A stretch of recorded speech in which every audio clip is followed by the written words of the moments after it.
తులసీదేవి శ్రీ మహావిష్ణువును ఎందుకు శాపం పెట్టింది? తులసీదేవి గురించి తెలుసుకుందాం. తులసీదేవి మహాప్రతివ్రత, అందుకే ఇప్పటికీ భూలోకములో పూజలు అందుకుంటూ ఉంటుంది. అసలు తులసీదేవి ఎవరు? శ్రీ మహావిష్ణువు తను ఎందుకు శాపం పెట్టింది? తులసి జన్మరహస్యం ఏమిటో తెలుసుకుందాము. పూర్వము భూలోకంలో విప్రజిత్తుడనే రాజు ఉండేవాడు. ఆయనకు ఒక కుమారుడు ఉండేవాడు. అతని పేరు దంబుడు. దంబుడు పరమ విష్ణు భక్తుడు. దంబుడికి చాలా కాలం వరకు సంతానం కలగలేదు. అప్పుడు దంబుడు బద్రికావనానికి వెళ్ళి శ్రీ మహావిష్ణువు కోసం ఘోరమైన తపస్సు చేస్తూ ఉంటాడు. కొన్ని వందల సంవత్సరాలు తపస్సు చేయడం వలన దంబుడి యొక్క తపస్సుకు మెచ్చి దేవతలు బెబ్బెల్లిపోతారు. అప్పుడు ఆ దేవతలందరూ ఏదో జరగకూడనిది జరుగుతుందని అనుకొని శ్రీ మహావిష్ణువు దగ్గరకు వెళతారు. అప్పుడు శ్రీ మహావిష్ణువు అంటారు, మీరు ఎవరూ భయపడకండి, ఇది అంతా దంబుడు ఆడే భగవంతుడు నా కోసం తపస్సు ఫలితం ఇది. శ్రీ మహావిష్ణువు తన భక్తుడు దంబుడు వద్దకు వెళ్తాడు. వెళ్ళి నీ భక్తికి నేను మెచ్చాను, ఏమి వరం కావాలో కోరుకోమంటాడు. అప్పుడు దంబుడు నాకు మీలాంటి పరాక్రమవంతుడైన ఒక పుత్రుడు కావాలి అని అడుగుతాడు. అప్పుడు విష్ణుమూర్తి తదాస్తు అంటాడు.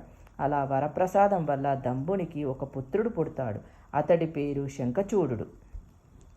శంఖచూడుడు చాలా తెలివైనవాడు మరియు పరాక్రమవంతుడు. తన చిన్న వయస్సులోనే తన అన్ని విద్యలను నేర్చుకుంటాడు. తన యుక్త వయస్సు వచ్చాక తన గురువైన శుక్రాచార్యుడు ఆజ్ఞ మేరకు వింధ్యాపర్వతాలకు వెళ్ళి బ్రహ్మ కోసం చాలా ఘోరమైన తపస్సు చేస్తాడు.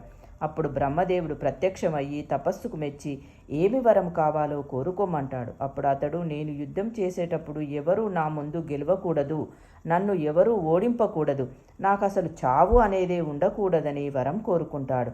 అప్పుడు బ్రహ్మ, ఇలాంటి వరము చావును తప్పించడము ఎవరి వల్ల కాదు, చావు అందరికీ వస్తుంది, దానిని తప్పించడం అనేది జరగదు అని చెప్పి ఇంకేమైనా వరం కావాలంటే కోరుకోమని చెబుతాడు. అప్పుడు శంఖచూడుడు 2 వరాలు కోరుకుంటాడు. ఒకటి, నాకు ప్రతివ్రత అయిన భార్య కావాలి, నా భార్య పతివ్రతగా అయినంత వరకు నాకు చావు ఉండకూడదు అని విచితమైన కోరికను కోరుకుంటాడు. అప్పుడు శంఖచూడుడు మనసులో అనుకుంటాడు, నాకు బ్రహ్మదేవుడు ప్రతివ్రత అయిన భార్యని ఇస్తాడు కనుక నాకు చావు అనేది లేదు అని అనుకుంటాడు. బ్రహ్మదేవుడు తదాస్తు అని చెప్పి బద్రికావనానికి వెళ్ళి అక్కడ ధర్మదష్టుడు కుమార్తె అయిన తులసి ఉంటుంది. ఆమె తపస్సు చేస్తూ ఉంటుంది. ఆమెను పెళ్లి చేసుకో, ఆమె మహాప్రతివ్రత కాబట్టి నీకు ఇచ్చిన వరం నెరవేరుతుందని చెప్పి వెళ్ళిపోతాడు. అప్పుడు శంఖచూడుడు తులసీదేవిని ముగ్ధుడైపోతాడు. జరిగినదంతా చెప్పి తులసీదేవిని ప్రశ్నిస్తాడు. నువ్వు ఇంత చిన్న వయస్సులో ఎందుకు తపస్సు చేస్తున్నావు అని అడుగుతాడు.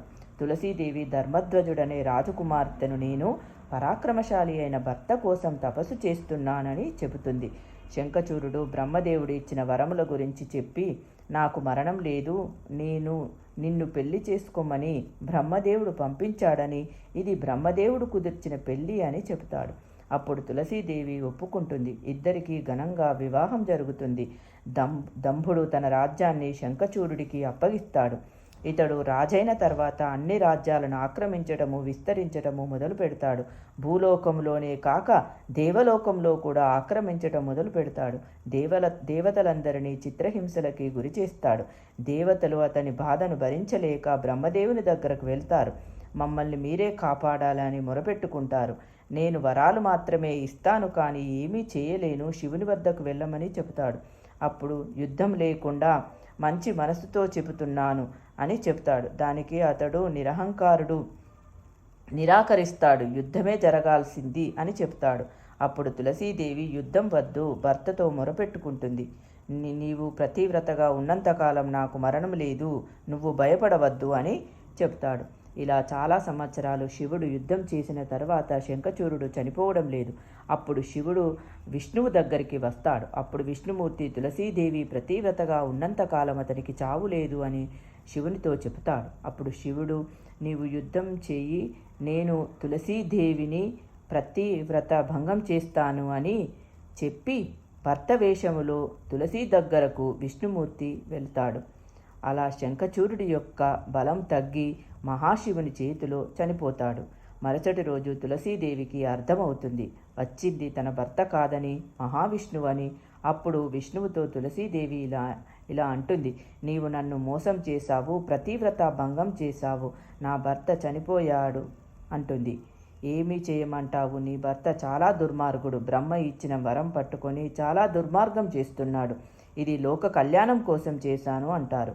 కానీ నేను ప్రతివతను కాను. నేను కావాలని నీతో కాపురం చెయ్యలేదు. నీవు పాషాణ హృదయుడినివి. నేను నిన్ను శపిస్తున్నాను అంటూ నీవు ఒక బండరాయిగా మారెదవుగాక అని శపిస్తుంది. ఈ విధంగా విష్ణుమూర్తికి తులసీదేవి శపిస్తుంది.